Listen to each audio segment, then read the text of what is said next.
हमारे आर्षि मुनियों का कहना है कि आप चाहें तो हवा में तैर सकते हैं, पानी पर चल सकते हैं, पूरी दुनिया जीत सकते हैं, लेकिन अपने मन की चाल समझना इन सब कामों से कठिन काम होता है। आपने कभी ख्याल किया होगा कि आप जो काम करना चाहते हैं, आपका मन उससे उल्टा काम करता है। उदाहरण के लिए, अगर आप सिगरेट पीना छोड़ना चाहते हैं, आप खुद से दृढ़ निश्चय भी लेते हैं, लेकिन कुछ ही समय बाद आपका मन आपको खींचकर वापस उसी सिगरेट के पास लाकर खड़ा कर देता है। और ये बात सिर्फ सिगरेट पर लागू नहीं होती। हमारे जीवन में, हम सबके जीवन में बहुत सारे ऐसे काम होते हैं, ऐसी आदतें होती हैं जिन्हें हम छोड़ना चाहते हैं, लेकिन हम चाहकर भी उन आदतों को छोड़ नहीं पाते। लेकिन अगर हम प्रयास करके अपने मन के दृष्टि बन जाते हैं, उसके साक्षी बन जाते हैं, तो हम अपने मन की चाल को पकड़ सकते हैं। और अगर एक बार हमें अपने मन की चाल पकड़ में आ जाए, तो फिर हम कोई भी आदत छोड़ सकते हैं, या फिर इसका उल्टा कोई भी आदत अपना सकते हैं, जैसे कि ब्रह्म मुहूर्त में उठने की, या फिर कोई भी ऐसा काम जिसे करने में हमें आलस्य आता है, क्योंकि हमारी आदतों के पीछे मूल बिंदु हमारा मन ही होता है और हम उसे ही नजरअंदाज करके चलते रहते हैं और बाद में पछताने के सिवाय हमारे पास कोई चारा नहीं बचता। आज की जो बुद्ध कहानी मैं आपको सुनाने जा रहा हूँ, उसमें आपको कुछ ऐसे तरीके पता चलेंगे जिससे कि आप अपने मन की चाल को भली भांति पकड़ सकते हैं, उसको जान सकते हैं, उसका निरीक्षण कर सकते हैं और उसके बाद अपनी आदतों में बदलाव कर सकते हैं। तो चलिए शुरू करते हैं आज की कहानी। एक बार एक वाचाल शिष्य एक गुरु के आश्रम में शिक्षा ग्रहण करने के लिए आया था। वह शिष्य अपने गुरु की बात कम सुनता था, लेकिन अपनी बात बताने में वह बहुत उत्सुक रहता था। एक दिन गुरु ध्यान पर चर्चा कर रहे थे। ध्यान किस प्रकार किया जाता है और ध्यान का क्या महत्व होता है, इसी पर चर्चा चल रही थी। आश्रम के सभी शिष्य मौन होकर अपने गुरु की बातों को सुन रहे थे। गुरु उनको समझा रहे थे कि आप किसी भी प्रकार का ध्यान करते हो, लेकिन ध्यान की गहराइयों में जाने के लिए आपको अपने मन के अंदर प्रेम जागृत करना होगा। ध्यान करते समय आपको निरंतर अपने मन का निरीक्षण करना होगा कि आपके मन के अंदर किस प्रकार के विचार आते हैं। गुरु अपनी बात पूरी कर पाते, इससे पहले ही वह वाचाल शिष्य बीच में ही बोल पड़ा। उसने कहा, गुरुजी, मैं बहुत दिनों से अपने मन का निरीक्षण कर रहा हूँ। मैं हर आने जाने वाले विचार को बड़ी गहराई से देखता हूँ, समझता हूँ, लेकिन उसके बावजूद मेरे मन की आदतों में कुछ बदलाव नहीं आ रहा है। मैं अक्सर सुबह देर से उठता हूँ और रोज रात को मैं यही सोचकर सोता हूँ कि मैं सुबह जल्दी उठूंगा, जल्दी उठकर ध्यान करूंगा, अपने मन का निरीक्षण करूंगा, लेकिन मैं यह कर नहीं पाता। मैंने अपने साथी शिष्यों से भी इस बारे में चर्चा की, लेकिन उनके पास भी इसका कोई जवाब नहीं है। इस आश्रम में कोई एक दूसरे से बात ही नहीं करना चाहता। सब लोग चुपचाप रहते हैं, कोई चर्चा नहीं होती। ऐसे हम अपने मन को कैसे समझ पाएंगे, उसका निरीक्षण कैसे कर पाएंगे? जब तक हम अपने मन के विचारों का, अपने मन की आदतों का एक दूसरे के सामने जिक्र नहीं करेंगे, उसकी चर्चा नहीं करेंगे, उस पर बहस नहीं करेंगे, तब तक हम चुप रहकर अपने मन को कैसे समझ पाएंगे? कृपया करके इन सभी शिष्यों को समझाने की कृपा करें कि कम से कम एक दूसरे से अपने मन की बात साझा तो करें। उनके मन में क्या विचार चलते हैं, ध्यान में उनके अंदर क्या बदलाव आता है, वह क्या महसूस करते हैं। ध्यान करते वक्त कम से कम आश्रम में इन बातों की तो चर्चा होनी चाहिए। गुरु ने उस वाचाल शिष्य से पूछा कि तुम दूसरों के मन की बात क्यों जानना चाहते हो? उससे तुम्हारा क्या फायदा होगा? क्या तुम्हें आत्मनिरीक्षण करने के लिए दूसरे के मन के विचार जानना जरूरी है? उनके मन में क्या चलता है, इससे तुम्हारा क्या फायदा होगा? क्या तुम मुझे इस बात का उत्तर दे सकते हो? वाचाल शिष्य ने अपने गुरु से इस प्रकार के उत्तर की अपेक्षा नहीं की थी। उसने सोचा कि बात तो गुरुजी ठीक कह रहे हैं, इससे मेरा क्या फायदा होगा? अगर मैं दूसरे के मन की बात जान भी लूंगा या फिर दूसरों के सामने अपने मन की बात बता भी दूंगा, तो उससे मेरा क्या फायदा होगा? क्या मैं अपने मन को समझ पाऊंगा? वह वाचाल शिष्य अपने ही द्वारा किए गए प्रश्न में उलझ चुका था। उसके पास इसका कोई उत्तर नहीं था, लेकिन फिर भी उसने दूसरे शिष्यों के सामने अपनी बात को ऊंचा दिखाने के लिए गुरुजी से कहा कि गुरुजी, अगर हमें यह पता चल जाए कि दूसरे के मन में क्या विचार चलते हैं और उन विचारों का वह ध्यान में जाकर किस प्रकार निरीक्षण करते हैं, तो इससे तो हमें भी ध्यान लगाने में आसानी रहेगी। हम भी अपने ध्यान में उसी प्रकार अपने विचारों का निरीक्षण कर पाएंगे, अपने मन को समझ पाएंगे। क्या आपको नहीं लगता कि गहरा ध्यान लगाने के लिए किन बातों का ध्यान रखा जाए, किस प्रकार अपने मन का निरीक्षण किया जाए, इस बात की चर्चा करने से दूसरे शिष्यों का भी भला हो सकता है। गुरुजी ने उससे पूछा कि मान लो कोई शिष्य गहरा ध्यान लगा पाता है और अगर वह तुम्हें अपनी मनोदशा बता भी दे कि किस प्रकार वह अपने मन का निरीक्षण करता है, अपने विचारों का निरीक्षण करता है, तो तुम्हें क्या लगता है कि यह जानकर तुम भी गहरे ध्यान में उतर पाओगे? अगर तुम ऐसा सोच रहे हो तो मैं तुम्हें एक बात बता दूं कि तुम अपने ही मन के बनाए हुए जाल में खुद फंस जाओगे। अगर तुम्हें कोई ऐसी प्रक्रिया पता चल गई कि गहरे ध्यान में किस प्रकार प्रवेश किया जाता है, तो तुम्हारा मन उसी प्रक्रिया का अनुसरण करने की कोशिश करेगा।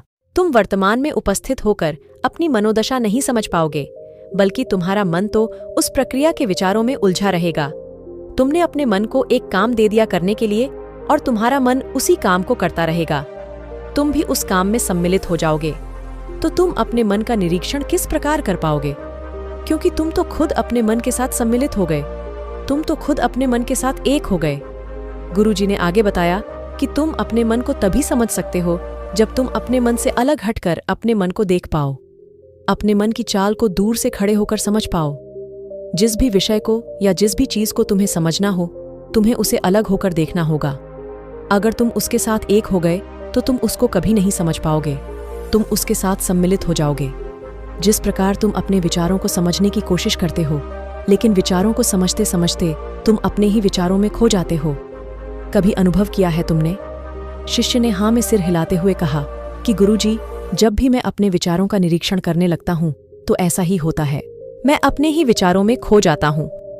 कुछ समय बाद मुझे ध्यान में आता है कि मैं अपने विचारों का निरीक्षण कर रहा था। उसके बाद मैं फिर से अपने विचारों का दृष्टा बन जाता हूँ, उनका साक्षी बनने की कोशिश करने लगता हूँ। लेकिन कुछ समय बाद मैं फिर से अपने विचारों के साथ एक हो जाता हूँ। गुरुजी ने सभी शिष्यों को समझाते हुए कहा कि जिस प्रकार एक गुस्से से भरा हुआ आदमी कभी भी अपने गुस्से का निरीक्षण नहीं कर पाता, क्योंकि वह खुद अपने गुस्से के साथ एक हो जाता है।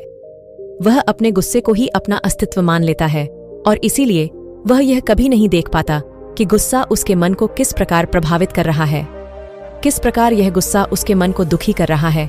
वह कभी नहीं देख पाएगा, क्योंकि उसके पास वह कला नहीं है कि वह अपने गुस्से को अपने से अलग करके देख पाए। इसी चीज के लिए सारे अभ्यास बने हुए हैं, ताकि तुम सिर्फ एक दृष्टा, एक साक्षी बनकर सभी चीजों को परिपूर्ण उसके असली स्वरूप में देख पाओ। और जब तुम सभी चीजों का, सभी विचारों का असली स्वरूप देख लेते हो, तब तुम्हें उसकी अनित्यता पता चलती है। तब तुम्हें पता चलता है कि यह सब आने जाने वाली चीजें हैं, लेकिन चेतना कॉन्शियसनेस वह हमेशा इंसान के साथ रहती है। वह दृष्टा साक्षी दोष को देख रहा है, वह हमेशा जीवित रहता है, वह कभी नहीं मरता, वह नित्य है और वही चेतना होती है। चेतना किसी भी चीज से कभी भी बंधी हुई नहीं होती। चेतना तुम्हारा होश है। दूसरी चीजों को उनके स्वरूप में देख पाने की कला तुम्हें तुम्हारी चेतना से ही मिलती है। जितनी प्रकार तुम्हारी चेतना होगी, उतने ही अच्छे तरीके से तुम चीजों से अलग हटकर उनको देख पाने में सक्षम हो पाओगे। इसलिए अपनी चेतना को ऊपर उठाने का काम करो, ताकि तुम अपनी चेतना से किसी भी चीज का असली स्वरूप देखने में सक्षम हो पाओ। शिष्य ने पूछा कि गुरुदेव, आपकी बातें कुछ कुछ तो समझ में आ रही हैं, लेकिन एक बात समझ में नहीं आई कि अपनी चेतना को ऊपर उठाने के लिए, अपने आप को ज्यादा होश में रखने के लिए हमें क्या करना होगा। इस पर चर्चा करते हुए गुरु ने बताया कि तुम मौन होकर, चुप होकर सिर्फ अपने विचारों को, अपने मन की प्रक्रियाओं को, अपने अनुभवों को देखना शुरू करो। तुम्हारे अनुभव आते हैं, तुम्हारे अनुभव चले जाते हैं। वह अनित्य है, वह हमेशा हमारे साथ नहीं रहने वाले, लेकिन हमारा मन उन्हीं अनुभवों को पकड़ने की कोशिश करता रहता है। जब तुम्हें कोई अच्छा अनुभव होता है तो तुम्हारा मन चाहता है कि तुम्हें बार बार वही अनुभव हो, और उसी अनुभव को लेने के चक्कर में तुम्हारा मन तुम्हें फंसाता चला जाता है। तुम्हारी चेतना तुम्हारे मन के अधीन हो जाती है। वही होता है सिगरेट पीने वाले के साथ, वही होता है शराब पीने वाले के साथ, और वही होता है हर बुरी आदत अपनाने वाले के साथ। उसकी चेतना उसके मन की गुलाम हो जाती है। अगर तुम अपनी चेतना को अपने मन से आजाद करना चाहते हो तो सबसे पहले मौन रहना सीखो, चुप रहना सीखो। तुम्हारे ज्यादा बोलने की आदत, दूसरों से उनके अनुभव सुनने की आदत तुम्हारे मन को और ज्यादा भर देगी। लेकिन अपनी चेतना को आजाद करने के लिए तुम्हें अपने मन को खाली करना सीखना होगा। जब तुम अपने मन को खाली करोगे, तब तुम्हें अपनी चेतना का असली स्वरूप दिखाई देगा। तब तुम्हें पता चलेगा कि मौन रहकर चुप रहकर अपनी चेतना को कैसे ऊपर उठाया जाए, कैसे हमेशा चैतन्य रहा जाए। चैतन्य रहना ही हमारा असली स्वरूप होता है, लेकिन हम उसे भूल चुके हैं अपने मन के अधीन होकर। इसीलिए अपनी चेतना को अपने मन से छुटकारा दिलाना होगा। इसके लिए तुम चुप रहकर अपने मन के विचारों को देखना शुरू करो, उसके अनुभवों को महसूस करना शुरू करो। जब तुम अपने मन के साक्षी हो जाते हो, अपने मन के दृष्टा हो जाते हो, उसे देखने वाले हो जाते हो, तब तुम्हें पता चलता है कि तुम्हारे मन में एक विचार जाता है तो दूसरा आ जाता है, दूसरा जाता है तो तीसरा आ जाता है। और इस प्रकार जिस तरह सड़क पर भीड़ चल रही होती है, एक आदमी जाता है तो दूसरा आता है, दूसरा जाता है तो तीसरा आता है, उसी प्रकार हमारे मन की भूमि में अनेकों अनेक विचार आते और जाते रहते हैं। लेकिन धीरे धीरे हम उनसे जुड़ते नहीं हैं, उनके साथ बहने नहीं लग जाते, उनके साथ खो नहीं जाते, बल्कि उनको साक्षी होकर बस देखते रहते हैं। और देखते देखते धीरे धीरे उस सभी विचार विलीन होने लगते हैं और उसके बाद हमारे मन की भूमि पूरी तरह से खाली हो जाती है। और अब हमें पहली बार अपने चैतन्य होने का पता चलता है। हमें पता चलता है कि हमारी चेतना ही हमारा असली आनंद है, वही हमारा स्वरूप है। और उसके लिए अपने मन की भूमि से खरपतवार हटानी जरूरी होती है।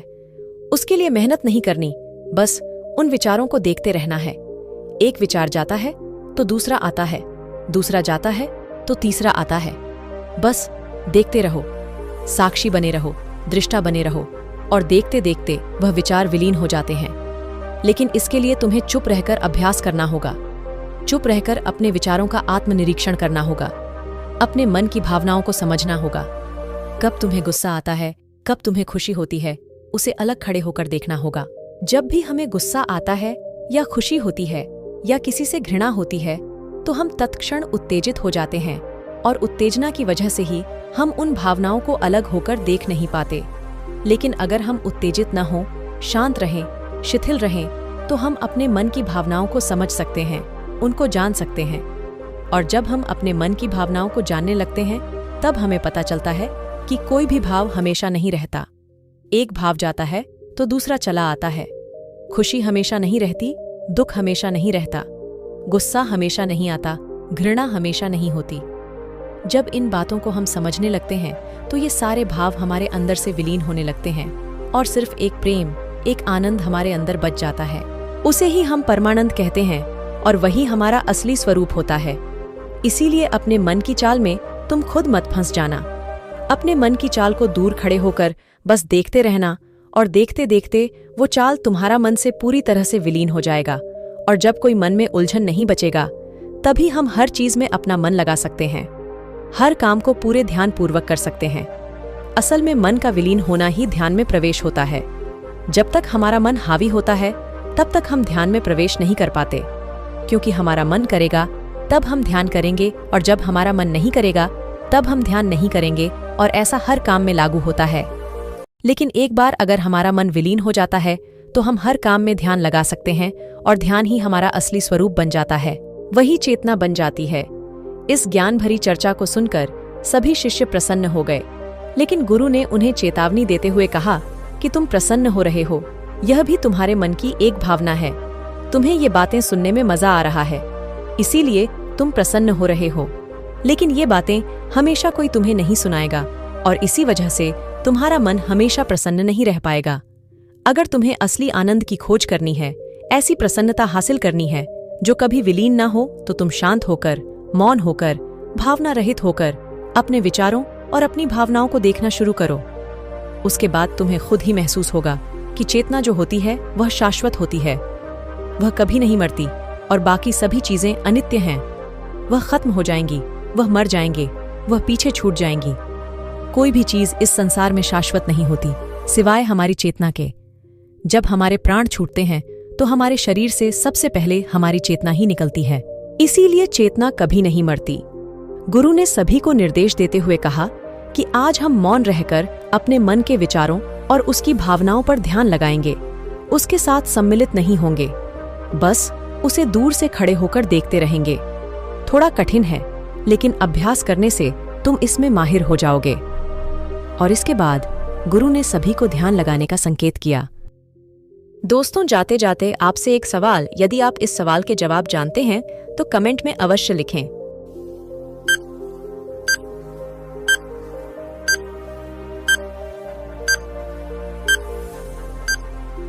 तो दोस्तों, कैसी लगी यह कहानी आपको कमेंट सेक्शन में जरूर बताना, और अच्छी लगी हो तो इस चैनल को सब्सक्राइब करके नोटिफिकेशन बेल को जरूर प्रेस कर देना। तो मिलते हैं किसी अगली कहानी में, तब तक के लिए अपना ख्याल रखें।